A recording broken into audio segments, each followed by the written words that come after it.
नवरात्रि के दूसरे दिन मां ब्रह्मचारिणी की पूजा अर्चना करने का विधान है। देवी के इस रूप को माता पार्वती का अविवाहित रूप माना जाता है। मान्यता है मां की पूजा करने से व्यक्ति को धन समृद्धि की प्राप्ति होती है। साथ ही भक्त के अंदर तप करने की शक्ति आती है।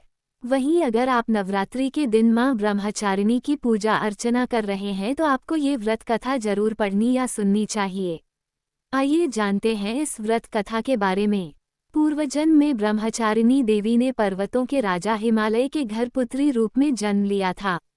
साथ ही नारद जी के उपदेश से भगवान शिव को पति रूप में प्राप्त करने के लिए घोर तपस्या की थी।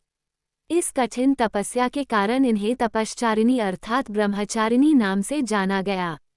1000 वर्ष तक इन्होंने केवल फल फूल खाकर और 100 वर्षों तक केवल जमीन पर रहकर निर्वाह किया।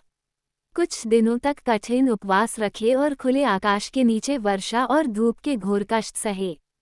3000 वर्षों तक टूटे हुए बिल्वपत्र खाए और भगवान शंकर की आराधना करती रहीं। इसके बाद तो उन्होंने सूखे बिल्वपत्र खाना भी छोड़ दिए। कई हजार वर्षों तक निर्जल और निराहार रहकर तपस्या करती रहीं। पत्तों को खाना छोड़ देने के कारण ही इनका नाम अपर्णा पड़ा। कठिन तपस्या के कारण देवी का शरीर एकदम क्षीण हो गया। देवता, ऋषि, सिद्धगण, मुनि सभी ने ब्रह्मचारिणी की तपस्या को अभूतपूर्व पुण्य कृत्य बताया, सराहना की और कहा, हे देवी, आज तक किसी ने इस तरह की कठोर तपस्या नहीं की, यह आपसे ही संभव थी। आपकी मनोकामना परिपूर्ण होगी और भगवान चंद्रमौली शिवजी आपको पति रूप में प्राप्त होंगे।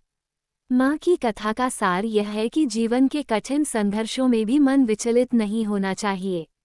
मां ब्रह्मचारिणी देवी की कृपा से सर्व सिद्धि प्राप्त होती है।